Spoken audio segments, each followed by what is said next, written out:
गुरुग्राम में एक बार फिर से रील के शौकीन युवाओं का एक वीडियो वायरल हुआ है। इस बार इन युवाओं की संख्या 2-4 नहीं बल्कि दर्जनों थी। लगभग 1.5 दर्जन गाड़ियों में सवार इन युवाओं ने न केवल सड़क जाम कर दी बल्कि वे तेज सायरन भी बजाते रहे, जिससे आसपास की सोसाइटी के निवासियों को खासी परेशानी का सामना करना पड़ा।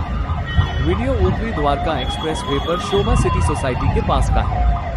आप इस वायरल वीडियो में देख सकते हैं कि इनमें से कोई युवा कार की खिड़की पर बैठा हुआ है तो कोई सनरूफ से बाहर निकला हुआ है। वहीं कुछ युवा मोबाइल से वीडियो बना रहे हैं, साथ ही सायरन की तेज आवाज गूंज रही है। इस बीच गुरुग्राम पुलिस ने इस पूरे मामले को उचित कार्रवाई के लिए संबंधित अधिकारी को भेज दिया है।